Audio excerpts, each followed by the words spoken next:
La facture, émission numéro 374. Aujourd'hui, elle perd l'usage de 3 doigts. Son assurance refuse de payer. J'étais insultée, c'est le mot, insultée. Aussi, elle doit remplacer la lampe de son téléviseur à 3 000 $ tous les 10 mois.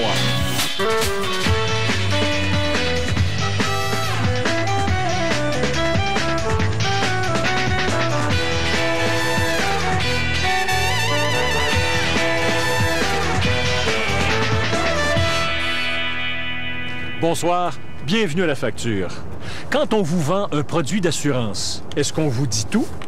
Si je m'appuie sur les 12 ans d'expérience de La Facture, la réponse est non. Dans bien des cas, le but, c'est de vous vendre de l'assurance et non pas de vous aider à prendre une décision éclairée.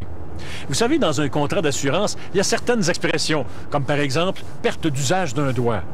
Perte d'usage, c'est facile à comprendre, non? Eh bien non. Justement, dans bien des cas, l'assureur a sa définition qui sert ses intérêts.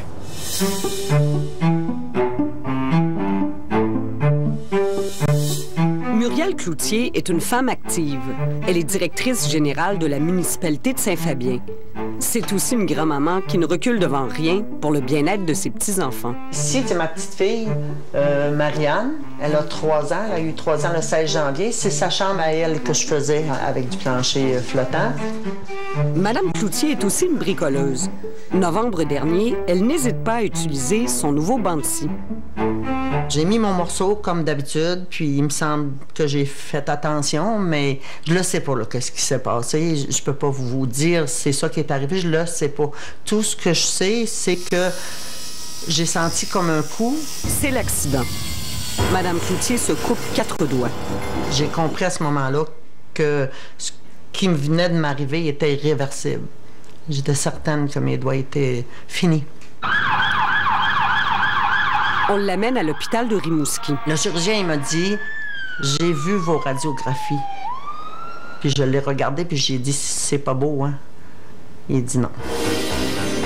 Le chirurgien recoud son petit doigt, mais les 3 autres sont amputés. J'étais couchée sur la table d'examen et on a enlevé le gros pansement et ma main était le long de mon corps. Et là, je me disais « Faut que je la regarde. » C'est là que j'ai vu que j'avais les doigts amputés. Là, ça a donné un choc, mais disons qu'il y a quelques larmes qui ont coulé, là. Après le choc, Mme Cloutier reprend, avec difficulté, ses activités. Autrefois, j'avais mon doigté pour écrire au traitement de texte. Maintenant, c'est plus difficile parce que mes doigts ne se rendent pas aux touches. Elle se souvient qu'elle a une assurance accident avec Desjardins depuis plus de 25 ans. Cela lui coûte 89 $ par an pour elle et ses 3 enfants. C'est une assurance que j'ai prise, premièrement, pour mon fils aîné, quand il a commencé la maternelle. Elle lit la section 20 des conditions de son contrat, celle qui concerne les mutilations. Protection en cas de décès de mutilation, de fracture ou de perte d'usage. Mutilation ou perte d'usage. Alors, d'un doigt ou d'un orteil, par doigt ou par orteil, 1 250 $. Elle fait sa requête à Desjardins. Là, on m'a demandé le rapport du médecin. On m'a réécrit pour me demander le protocole radiographique. Et on m'a réécrit pour me demander le protocole opératoire. Et j'ai tout envoyé ça.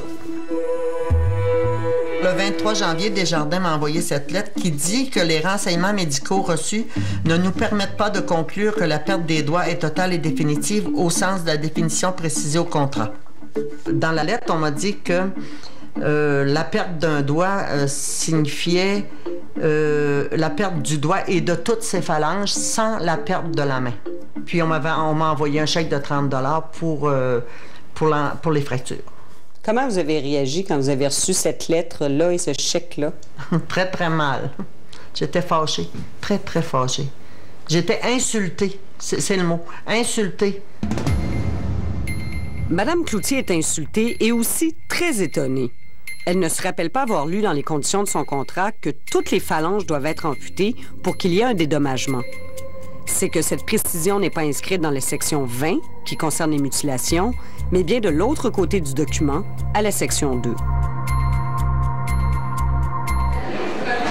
Daniel Gardner est professeur de droit à l'Université Laval et spécialiste des assurances. La plupart des assurés ont le réflexe d'immédiatement aller voir la partie qui les intéresse, quelles sont les indemnités qui vont être accordées, puis d'oublier que très souvent, au début du contrat, l'assureur a pris la peine de définir de manière précise les mots qu'il entend utiliser dans le cadre du contrat. Et dans ce cas-ci? Et ici, quand on regarde à l'article 2, bien avant les indemnités, donc dès le début du contrat, mutilation ou perte d'usage, il est bien écrit d'un doigt et de toutes ses phalanges. C'est très clair.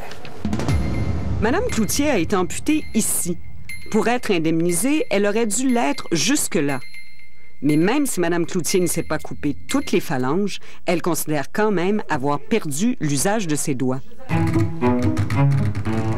J'ouvre pas un bocal de la main droite, je suis pas capable. C'est ma main gauche qui ouvre le bocal et comme mes doigts ne serrent pas, ils glissent sur le bocal.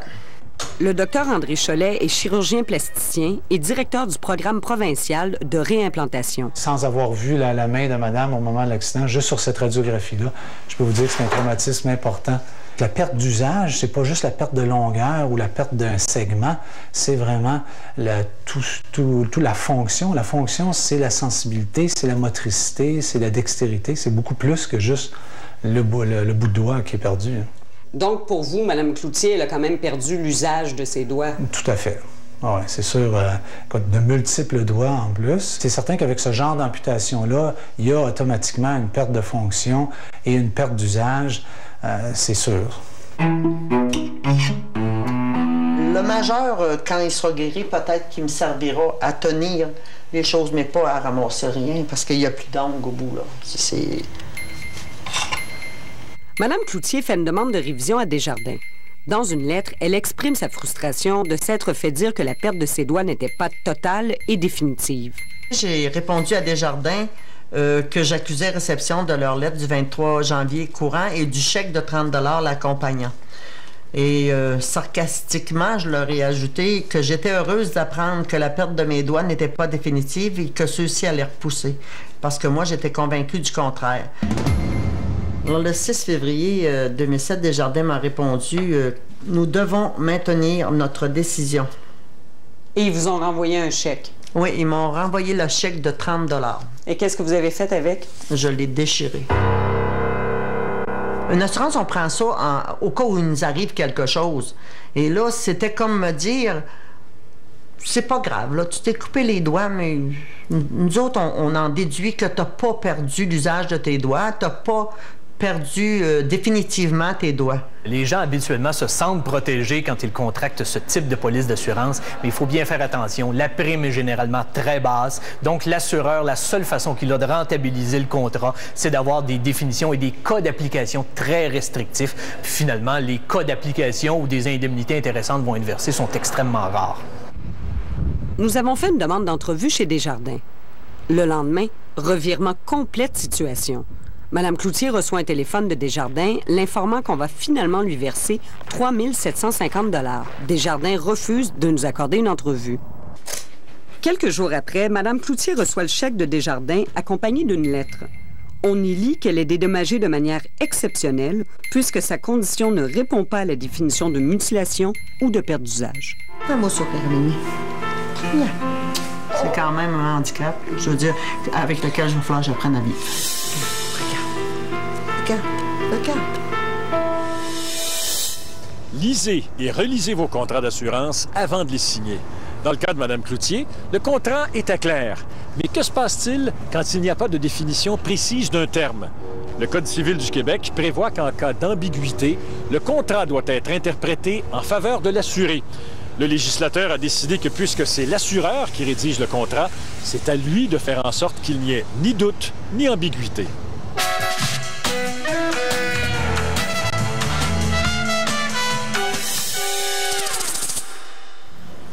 Le jeu du vrai ou faux maintenant. L'an dernier, nous vous avons raconté l'histoire d'un homme qui vend sa moto et se retrouve avec un faux chèque certifié. Alors, vrai ou faux? Vous pouvez faire certifier vous-même le chèque que vous remet l'acheteur de votre véhicule. La réponse après la pause.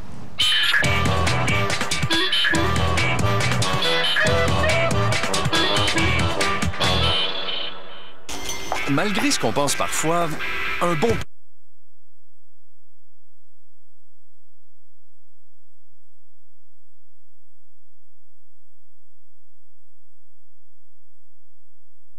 j'ai hérité.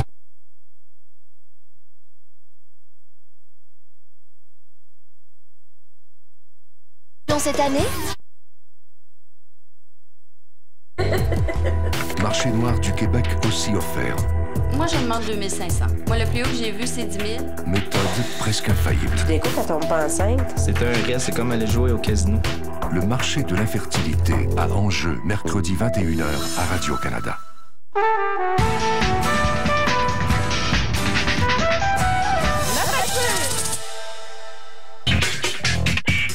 Vrai ou faux, vous pouvez faire certifier vous-même le chèque que vous remet l'acheteur de votre véhicule. Vrai. Les caisses populaires vous demandent 10 $ pour certifier le chèque de votre acheteur et vous devez vous présenter à la succursale de l'acheteur. Mais attention, les caisses populaires ne sont pas tenues de certifier ce chèque. Dans les banques, les frais varient de 10 à 25 $. Certaines banques exigent que vous vous présentiez à la succursale de l'acheteur, d'autres non. Pour nous joindre, composez le 514-790-2636 ou le 1-800-790-2636. Vous achetez une télévision, un de ces modèles assez chers, à 3 000 ou 4 000 $. Vous vous attendez certainement à ce que votre téléviseur dure une bonne dizaine d'années sans problème majeur. Mais imaginez que le vendeur vous dise qu'une des pièces de l'appareil est fragile. Imaginez qu'il vous explique qu'en 10 ans, le coût de remplacement de cette pièce pourrait augmenter considérablement le prix d'achat de votre téléviseur. L'achèteriez-vous quand même? Regardez bien.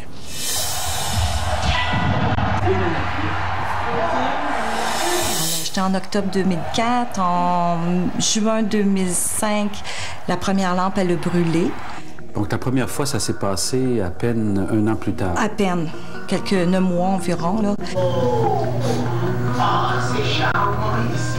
Le technicien m'a dit là, que la lampe elle avait 3000 heures, puis que c'était pas normal à ses yeux qu'elle saute de même. 8 mois plus tard, la lampe saute encore. Steve Amiot de Saint-Sixte en Outaouais et Sylvie Poulain de Saint-Jérôme, au nord de Montréal, ont payé 3 300 $ et 4 000 $ pour leur nouveau téléviseur à rétroprojection de marque Toshiba. L'ennui, c'est que leur lampe, qui est une pièce maîtresse du téléviseur, s'use prématurément et s'éteigne complètement. Après la garantie de base d'1 an, le consommateur doit payer pour le remplacement, une facture salée de près de 300 $, taxes incluses. Steve Amiot n'a pas encore remplacé sa lampe défectueuse. Et en attendant, il doit se contenter de son vieil appareil. Ça n'a pas de sens, ça n'a pas de logique. Ça, je veux dire, une lampe, je suis d'accord, une lampe, c'est comme une lampe, une lumière de maison, là. Tu sais, mais je veux dire, quand tu payes le prix pour un téléviseur, tu te dis que ça va t'offrir aussi longtemps. Dernièrement, la semaine dernière, entre autres. Celle-ci? Oui, celle-là. Ma 3e lampe. Là, j'ai appelé à Toshiba Toronto pour me dire que, écoutez, là, c'est pas normal. Steve Amiot et Sylvie Poulain ne sont pas les seuls acheteurs de ce type de téléviseur à se plaindre du mauvais fonctionnement de la lampe de projection. On compte plusieurs plaintes dans des forums de discussion sur Internet sur ce type d'appareil à rétroprojection et le problème semble plus étendu qu'on ne pourrait le croire. Panasonic, Sony, Toshiba, ils ont tous un problème de lampe qui grille prématurément. La technologie est adéquate, c'est le prix des lampes qui est prohibitif. Le problème, c'est que les lampes brûlent bien avant la durée normale de 8000 heures. C'est des lampes qui ont besoin de beaucoup de refroidissement parce qu'ils dégagent énormément de chaleur. Il faut que la lampe soit très bien refroidie pour être capable de garder ces lampes-là à une durée de vie prescrite par le fabricant. Je pense que la plus grosse faiblesse, c'est surtout le refroidissement qui est primordial dans ce cas-là. Toshiba reconnaît aujourd'hui qu'un lot de lampes installées sur des modèles de 2005 s'use prématurément et la compagnie a décidé d'ajouter 1 année de plus à sa garantie de base pour pallier à ce problème. Est-ce que Toshiba vous a expliqué c'est quoi la nature du problème avec cette lampe-là en particulier? Vous ne savez rien là-dessus? Non, absolument pas, parce que eux, c'est ça, je vous disais, la petite Madame Pauline, entre autres, là, elle, ce qu'elle dit, c'est que j'ai pas le bon numéro. Moi, j'ai un E84 à la fin, puis il aurait fallu que j'aille un 85. Ils ont eu des problèmes avec le 85, mais ils n'ont pas eu de problème avec le 84. Là, j'y ai mentionné que j'étais un problème, là. J'en avais un. Elle dit non. Malheureusement, le téléviseur de Mme Poulain est exclu de la prolongation d'1 an puisque son numéro de modèle correspond à un appareil assemblé en 2004. Mais au-delà des garanties, le représentant de Toshiba tient à souligner que le client devrait quand même s'attendre à remplacer la lampe de temps à autre. C'est une technologie plus avancée, mais c'est une technologie où est-ce que l'image est projetée, mais à l'origine de ça, il y a une lampe. Une lampe, c'est porté à brûler un jour. Après tant d'heures, c'est tout à fait normal.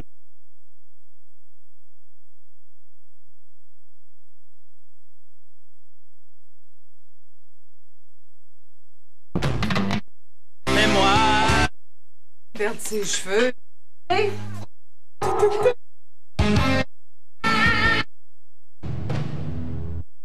À gauche en sortant, au fond. Courir la chance de gagner. Avant un match en saison régulière. Récupère. Tire de l'eau.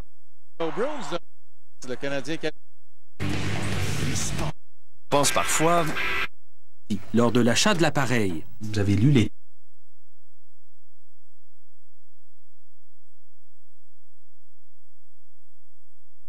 est projetée, mais à l'origine de ça, il y a une lampe. Une lampe, c'est porté à brûler un jour. Après tant d'heures, c'est tout à fait normal. Donc, il faut que le consommateur soit informé de cette nouvelle technologie. Bon nombre de consommateurs ont la certitude que les garanties prolongées prennent le relais à l'expiration de la garantie de base du manufacturier et que tout est couvert. Or, c'est loin d'être le cas. J'ai appelé Toshiba, j'ai appelé Ameublement des Rochers. Ils m'ont tous dit que c'était pas leur problème, puis que la garantie prolongée couvre pas les lampes. Tout ce qui a une durée de vie. Vous avez payé quand même, je regarde votre facture, 350 $. Oui. Steve Amiot n'était pas très heureux d'apprendre que sa garantie prolongée ne couvrait pas le remplacement de la lampe en cas de défectuosité. Ce n'était pas ce qu'on lui avait dit lors de l'achat de l'appareil. Vous avez lu les termes de cette garantie-là? Non, parce que j'ai pas eu de document. Moi, tout ce que j'ai eu, c'est le vendeur. Le vendeur m'a dit tout est couvert. Fait que dans votre esprit, à vous, là, en payant 350 $ de plus, c'était tout est couvert. C'était la parole du vendeur. C'est ça. Afin de vérifier si les vendeurs de multimeubles des Rochers fournissent les bons renseignements à propos de sa garantie prolongée, nous nous sommes rendus chez le commerçant muni d'une caméra cachée. J'ai un problème avec la lampe, comme ça, il n'y a pas de problème. Ah non, vous avez une garantie, monsieur. Soyez assuré que vous n'avez pas de problème. Vous appelez ici, vous achetez une garantie. Ça dure combien de temps, s'il vous plaît? Bon, il va être sûr entre 5 et 10. Plus tard, un deuxième employé confirme que c'est couvert. Ça, c'est-tu couvert, sa garantie, ça? Si je... mais ne me dites pas que la lampe? Si vous voulez une garantie prolongée, c'est couvert. Deux autres personnes s'ajoutent à la discussion. C'est à ce moment-là que nous obtenons la bonne réponse. Je prends la garantie prolongée, j'aurai pas de problème là, pour au moins 3 ans. Là. Oui. C'est pas garanti. La lampe n'est pas garantie. C'est ça, la madame est ici pour les garanties, pour ça tombe bien. La direction du magasin nous a répondu au téléphone que les exclusions sont écrites à l'endos du contrat de la garantie prolongée du commerçant. L'histoire se répète dans le cas de Sylvie Poulain. À l'achat de son appareil, elle a aussi opté pour une garantie prolongée de 5 ans qu'elle a payé 529 $ chez Future Shop. Il y a une mention dans ce document-là comme quoi que la lampe ne serait pas couverte. J'ai pas... Vous n'avez pas lu? Non, pas vraiment, parce que, comme disait le vendeur, tout est garanti, il n'y a aucun problème. Vous n'avez pas de problème avec ce type de garantie-là, tout est couvert. La direction de Future Shop nous a indiqué que la chaîne ne tient plus ce genre d'appareil en inventaire. Afin de vérifier si le problème s'étend ailleurs dans d'autres magasins d'appareils électroniques qui vendent toujours des téléviseurs à rétroprojection, nous nous sommes rendus chez Centre Hi-Fi à leur comptoir du centre-ville de Montréal. Disons que vous le regardez 24 heures par jour, la lampe se ternit, ça va être remplacé. OK. Vous allez la remplacer? Par la garantie. OK. La garantie prolongée aussi? Oui. OK. Ce vendeur de Centre Hi-Fi nous a aussi induit en erreur. La garantie prolongée ne couvre pas les lampes de ses téléviseurs. Aussitôt informé par la facture, le directeur des ventes de la chaîne de magasins réagit aux propos de son vendeur. L'erreur est est un peu probablement de notre faute personnelle au niveau de la formation. On doit mieux informer. C'est un monde technologique qui va énormément vite et je crois que c'est le manque d'instruction au niveau du vendeur. Est-ce que vous allez changer vos pratiques vis-à-vis vos consommateurs, vos clients? Effectivement, suite à votre conversation téléphonique qu'on a eue, un courriel a été envoyé dans tous nos magasins, les avisant à prendre soin, à bien aviser les vendeurs que les ampoules parmi les écrans géants ne sont pas couvertes à nos garanties prolongées. Et selon toute vraisemblance, la durée de vie de ces lampes, dont les spécifications se retrouvent dans les livrets d'entretien, ne concorde pas toujours avec la réalité. Tout dépend de la façon dont le téléviseur est utilisé. Les lampes sont achetées ailleurs, sont fabriquées ailleurs. C'est eux qui estiment la durée de vie. Et la durée de vie peut être influencée par, évidemment, différents facteurs. C'est sûr que ça serait... quand c'est pas dans des conditions optimum, la lampe...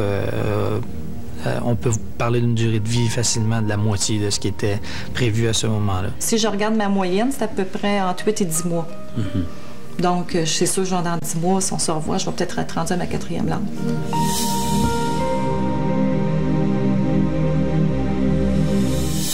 Il y a quand même une bonne nouvelle pour les futurs acheteurs de rétroprojecteurs Toshiba.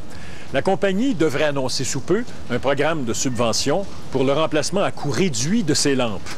Pour ceux qui ont déjà le téléviseur, il y a la garantie légale contenue dans la loi sur la protection du consommateur.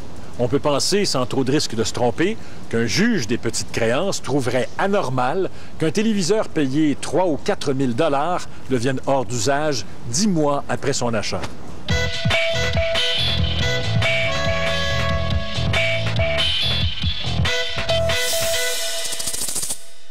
Chez Club Piscine ou Super Fitness, c'est la super vente annuelle de meubles.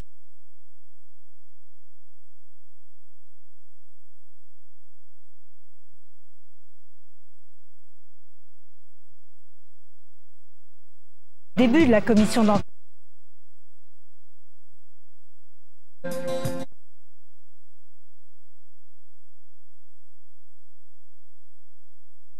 C'est une vraie jungle. Des pigistes découragés. Émotionnellement, c'est épuisant.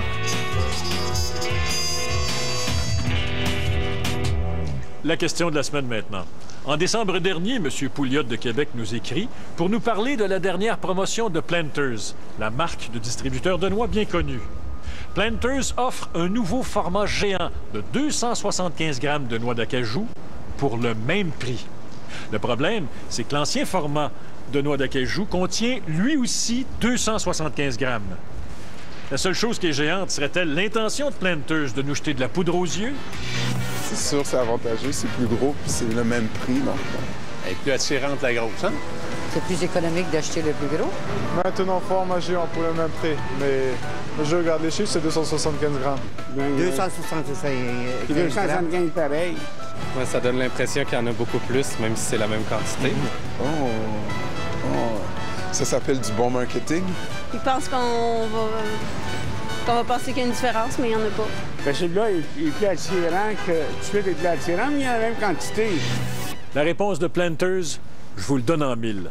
Même si les noix du format géant pèsent le même poids que dans l'ancien format, elles sont plus grosses. M. Pouliot, lui, n'a vu aucune différence. Voilà, je vous quitte là-dessus. Merci beaucoup d'avoir été là. Passez une très bonne semaine. C'est de la fausse publicité parce qu'en fin de compte, la quantité est la même. Même si les noix sont plus grosses, la quantité est la même. C'est pour toi agrandir. Je sais pas si l'intérieur c'est la même chose ou non, mais... C'est le marketing. Trouvez-vous ça correct? Non, c'est vraiment pas correct, c'est pas honnête. Moi, c'est rendu que je fais ça sur les tablettes, là, je les compare tous pour voir s'il y a vraiment un rabais ou il y a vraiment quelque chose. Là. Si j'aurais été un de leurs consommateurs, j'aurais pas aimé avoir ce genre de surprise. Solange,